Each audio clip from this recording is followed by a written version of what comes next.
ETV YouTube channels లో మీ వ్యాపార ప్రకటనల కోసం ఈ నంబర్కి కాల్ చేయండి.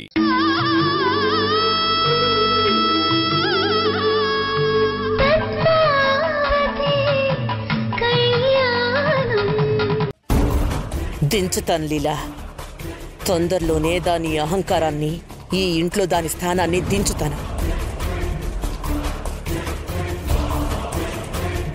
నా కాళ్ళు పట్టుకుని బ్రతిమాలినా కూడా అస్సలు క్షమించను. నేను గీసిన గీతని నేనే తుడిపేస్తాను. అంటే ఏం చేయబోతున్నావక్క? ఆదిత్యకి రెండో పెళ్లి చేస్తాను.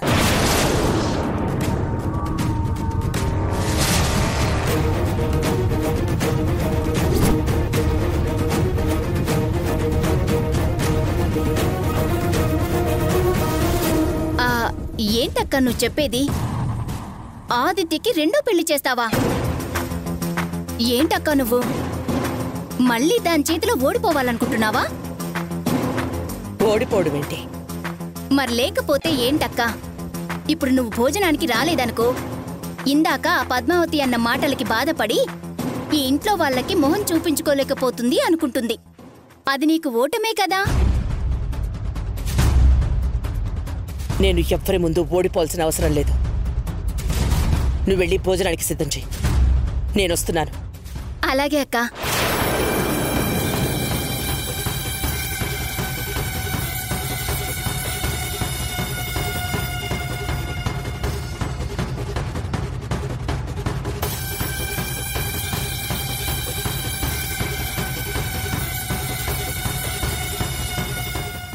పోనీలే అక్క, నా మీదున్న కోపంతో నువ్వు భోజనానికి ఓకే అన్నావు. ముందు నువ్వు మనస్ఫూర్తిగా భోజనం చేయాలి. అదే నాకు కావాలి.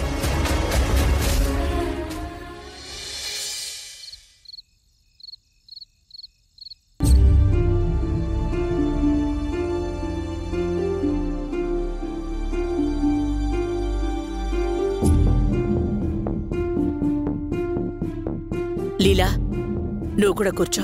అందరం కలిసే తిందాం. పర్వాలేదక్కా, ముందు మీరు తినండి, నేను తర్వాత తింటానులే. ఏంటి పిన్ని, ఈరోజు నువ్వు సర్వ్ చేస్తున్నావు? ఏ చేయకూడదా నందిని? చేయొచ్చు చేయొచ్చు.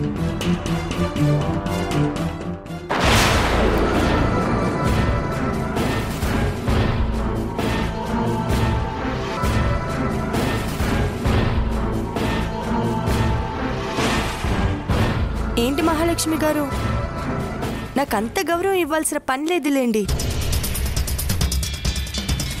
నేను లేచింది నీకు గౌరవం ఇవ్వడానికి కాదు, నా గౌరవాన్ని తగ్గించుకోకుండా ఉండడానికి. అయినా నీలాంటి వాళ్ళతో కూర్చొని తింటే తిన్నది కూడా వంట పట్టదు. అమ్మా ఏంటమ్మా ఇది? తినే చోట కూడా ఈ గొడవలు అవసరమా? ఆ ముక్క తనకి చెప్పు, నాకు కాదు. నేను అవసరం అనుకుంటే ఈ ఇంటి పని వాళ్ళతోనైనా తింటాను గాని ఇలాంటి పనికి మాలిన వాళ్ళతో మాత్రం కలిసి తిన్ను. ఇక్కడ ఎవరు పనికి మాలిన వాళ్ళు లేరు అని చెప్పాదిత్య. నేను ఇంటి కోడల్ని. అమ్మ పద్మావతి, అనవసరంగా గొడవలు ఎందుకమ్మా? నువ్వు కాసేపు ఆగాక తిను. ఏ నేనెందుకు తర్వాత తినాలి? నేను మీతో కలిసి తినకూడదా? నాకు మీతో సమానంగా కూర్చొని తినే హక్కు లేదా? నాకు ఇంట్లో స్థానం ఉంది, ఈ ఆస్తుల మీద అధికారము ఉంది. ఓహో, వ్యవహారం అధికారం దాకా వచ్చిందా? అయితే నువ్వే తిను, నేనే వెళ్తాను. భయపడినట్టున్నారు. ఏంటి? అదే, భయపడి వెళ్ళిపోతున్నట్టున్నారు అన్నాను. నేనెవ్వరికి భయపడాల్సిన అవసరం లేదు. నీకస్సలు భయపడ్ను. మరైతే ఎందుకు తినకుండా వెళ్ళిపోతున్నట్టు? నీ మొహం చూస్తూ తినలేక. నా మొహం చూస్తూ తినలేకపోతున్నారా, లేక ఓడిపోయానని ఒప్పుకోలేకపోతున్నారా? పద్మావతి, పెద్దవాళ్ళతో ఏంటా మాటలు? నేనేమంటున్నాను ఆదిత్య, మీ అమ్మగారు ఓడిపోయారు అంటున్నాను, అంతే కదా? ఆదిత్య, నేను తింటున్నానని చెప్పు. చెప్పటం కాదు, చేసి చూపించాలి. లేదంటే ఓటమిని అంగీకరించండి, నేను వెళ్ళిపోతాను. లీలా, వడ్డించు. సరే అక్క.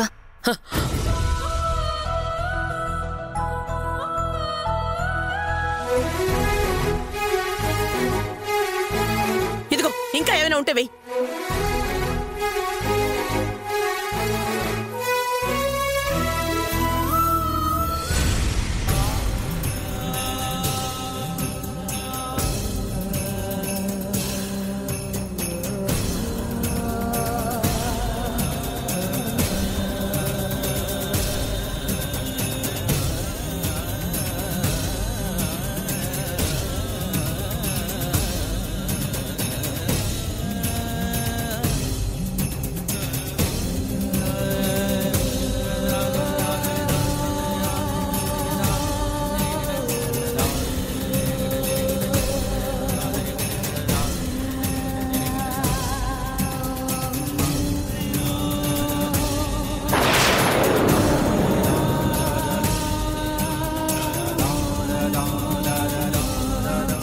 రసం కూడా పోయి.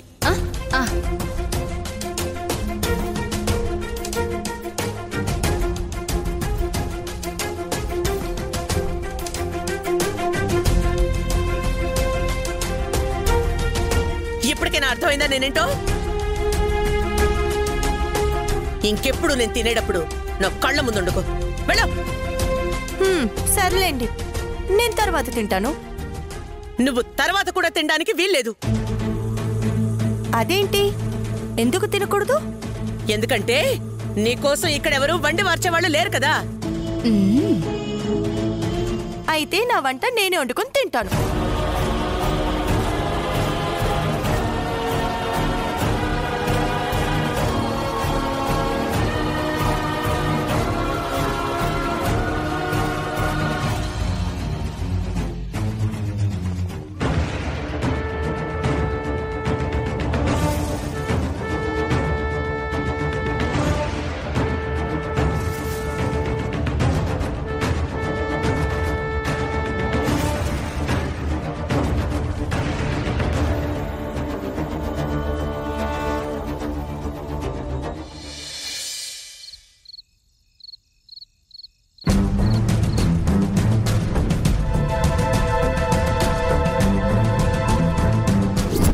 తనని బాధ పెట్టాలని నువ్వు ప్రయత్నిస్తే మీ మామయ్య గారిని సంతోష పెట్టేలా ఆ పద్మావతి ప్రయత్నిస్తుంది వంశీ.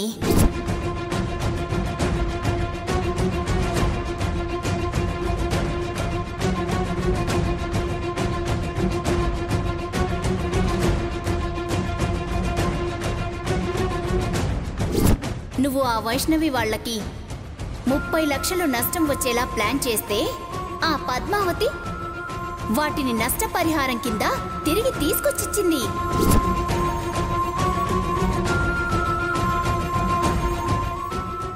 ఏంటి వంశీ అంత సీరియస్గా ఉన్నావు? ఏం జరిగింది? నేను అనుకున్న ప్లాను సక్సెస్ అయ్యింది అని ఆనందపడే లోపే పద్మావతి దాన్ని ఫెయిల్ చేసింది. నా శత్రువుని దెబ్బ కొట్టానని మురిసిపోయే లోపే ఆ దెబ్బను తిప్పి కొట్టి నా ఆనందాన్ని ఆవిరి చేసింది. ఏమంటున్నావు వంశీ? అవును కీర్తన, మా మామ కేశవ్ ఉన్నాడు కదా, ఇప్పుడు వాడు నాకు శత్రువు. అతన్ని కన్నీళ్లలో ముంచెయ్యాలని, వాణ్ణి కష్టపెడుతూ నేను నా పగ తీర్చుకోవాలని ఆశపడ్డాను. అందుకే అతనికి ఎంతో ఇష్టమైన తమ్ముళ్ళని బాధ పెడితే తను ఆటోమేటిక్గా బాధపడతాడని ఆ ప్రకాష్ వాళ్ళ బట్టలలోని బర్న్ అయ్యేలా చేశాను. నేను చేసిన పని నా శత్రువుతో చెప్పి వాడి బాధ చూసి నేను ఆనందించాను. కానీ ఇంతలో నా ఇంటి చిన్న కోడలైన పద్మావతి చాలా తెలివిగా ఆ అమౌంట్ అంతా తిరిగొచ్చేలా చేసిందట. Is it? ఎస్. అందుకే డిప్రెషన్లో మందు తాగుతున్నాను. నువ్వు తప్పుగా అనుకోనంటే నిన్నొక మాట అడిగినా వంశీ. నువ్వు నా వెల్విషర్వి కీర్తన.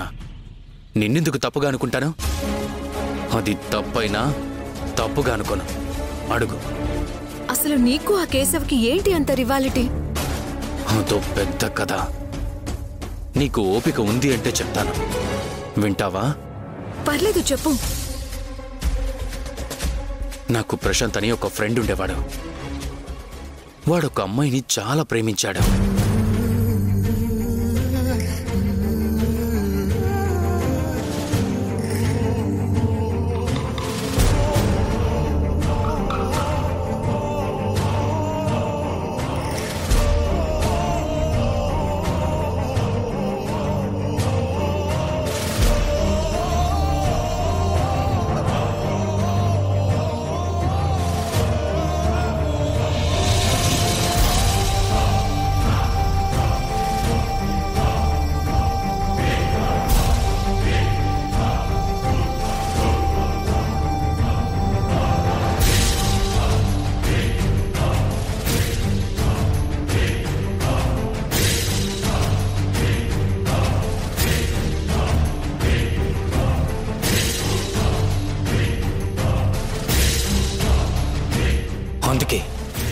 అందుకే వాడంటే నాకు కోపం, ద్వేషం, పగ.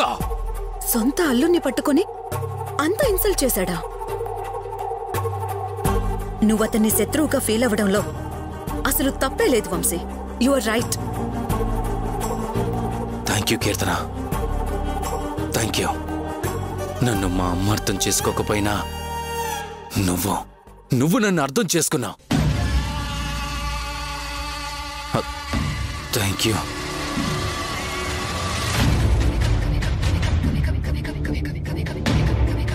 కీర్తన, నా కబోర్డ్లో ఇంకో మందు బాటిల్ ఉంది. Please will you bring it for me? ఇప్పటికే చాలా ఎక్కువైంది వంశీ, ఇంకా చాలే. చాలదు కీర్తన.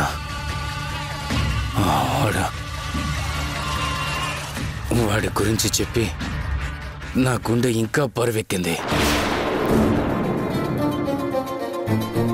ఆ బరువు దిగాలంటే ఇంకా తాగాల్సిందే. Please Keerthana, bring me 1 bottle. Okay, నువ్వెలా చెప్తే అలాగే వంశీ.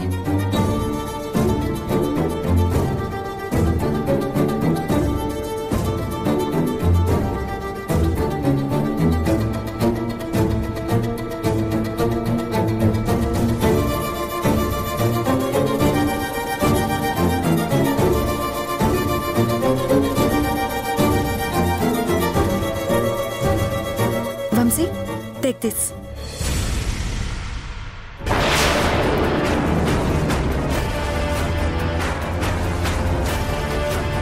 ఏం చేస్తున్నావు? నా కొడుకుని తాగుబోతం చేద్దాం అనుకుంటున్నావా?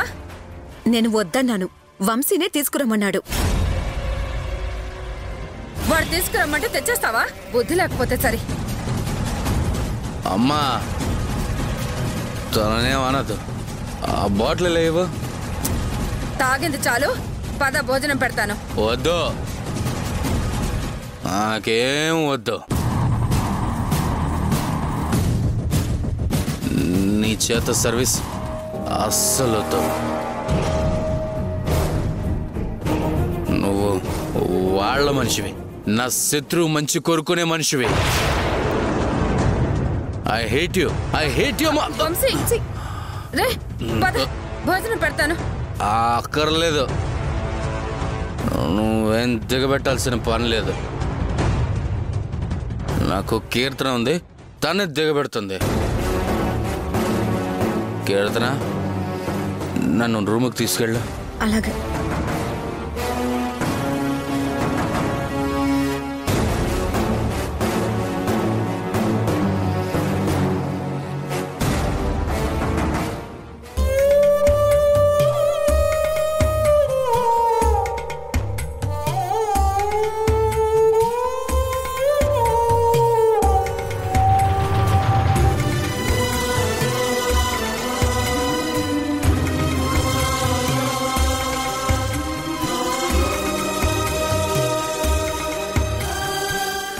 అమ్మా పద్మావతి,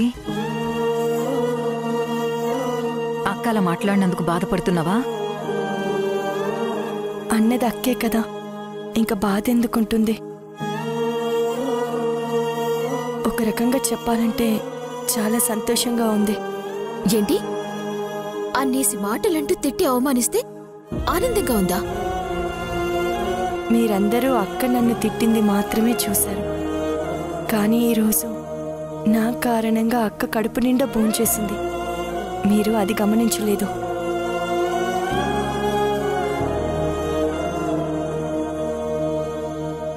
ఆ అక్కని నేను అలా రెచ్చగొట్టకపోయి ఉంటే కనీసం భోజనమైనా చేసేదా అక్క? అవునమ్మా పద్మావతి, మేం ఎంతసేపు నిన్ను అన్న విషయం గురించి ఆలోచించామే కానీ ఈ విషయమే మేం పట్టించుకోలేదు. అందుకే నేను పట్టించుకున్నానక్క. అక్క ఎలాంటిదో, తన మనసు ఎంత సున్నితమైందో నాకు బాగా తెలుసు.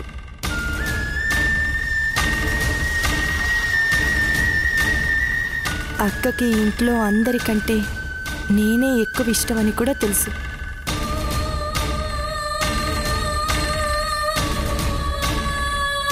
అంత ఇష్టపడిన అక్క ఈరోజు నన్ను ఇంతలో ద్వేషించడానికి కారణం ఒక్కటే. బావగారు నా వల్ల జైలుకి వెళ్లారని నమ్మడం.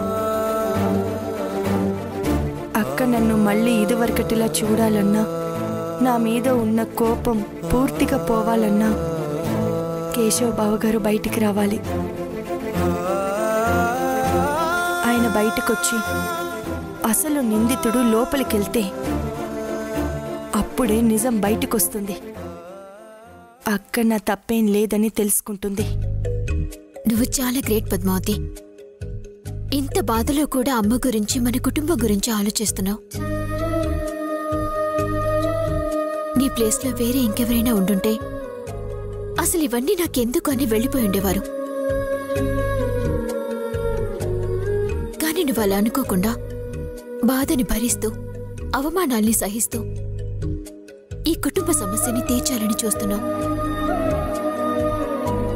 నిజంగా నువ్వు మా ఇంటి కోడలు కావటం మా అదృష్టం. లేదు నందిని, నేను మీ ఇంటికి కోడలవ్వటం నా అదృష్టం.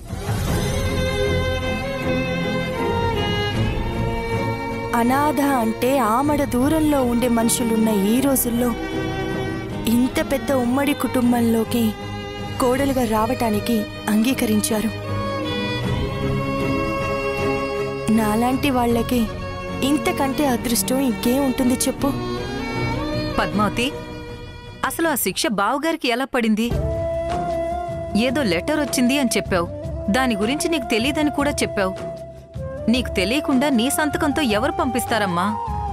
ముందు దాని గురించి ఏమన్నా తెలుసుకున్నావా? ఇంకా లేదక్క, కానీ తొందరలోనే తెలుసుకుంటాను. పద్మావతి, ఇదిగో భోజనం చెయ్యి. వద్దాదిత్య, ఆకలిగా లేదు. ఇంత టైం అవుతున్నా ఆకలిగా లేకపోవడం ఏంటి? అమ్మ అలా అన్నందుకు ఫీల్ అవుతున్నావా? అక్క అన్నందుకు ఫీల్ అవటం కాదు ఆదిత్య, నాకు నిజంగానే ఆకలిగా లేదు. మరి ఇందాక తినడానికి ఎందుకు వచ్చినట్టు? నేను తినడానికి రాలేదు, అక్క చేత తినిపించడానికి వచ్చాను. తినిపించడానికి వచ్చావా? అవును. ఇన్ని రోజులు అక్క బావగారి గురించే ఆలోచిస్తూ తిండి గురించే మర్చిపోయింది. నా మీద గెలవాలన్న కోపంతో అక్క తినడానికి ఒప్పుకుంది. కానీ కడుపు నిండా తినదని నాకు తెలుసు. నా పైన కసితో అయినా తింటుందని అక్కడికొచ్చి అలా రెచ్చగొట్టాను. నా ప్లాన్ సక్సెస్ అయింది.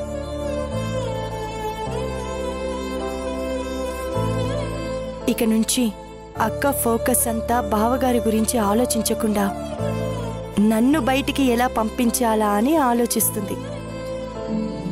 కనీసం ఇలా అయినా అక్క బాధపోతుంది కదా. అమ్మ బాధ పోగొట్టడానికి అమ్మతో గొడవ పెట్టుకున్నావు, మరి నా బాధ పోగొట్టవా? నీ బాధ ఏంటి? ఏ భర్త అయినా తన భార్య పస్తులుంటే బాధపడకుండా ఎలా ఉంటాడు?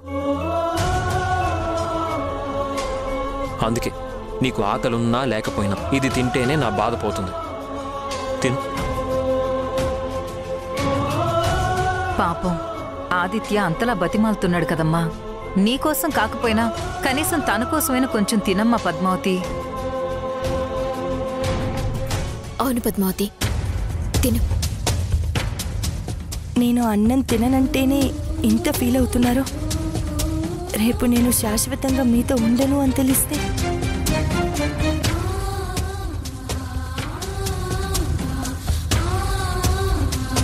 ఉండకుండా ఎక్కడికి వెళ్తావు? త్వరలో మనిద్దరం విడిపోబోతున్నాం ఆదిత్య.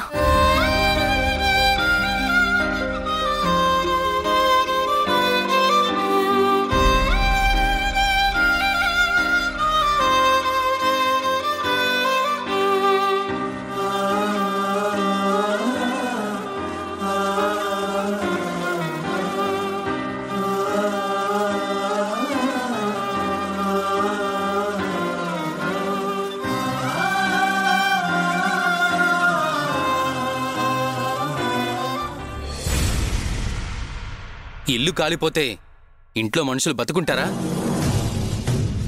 చెప్పు, బ్రతికుంటారా? మరి మనసు ముక్కలైపోతే అందులో ఉండే ప్రేమ ఎలా బతుకుంటుంది? అది కూడా చచ్చిపోతుంది కదా. అలాగే నా ప్రేమ కూడా చచ్చిపోయింది. సరే, ఆ మాటే మన బిడ్డకి చెప్పు. బిడ్డ మీద పుట్టేసి చెప్పు. చెప్పు.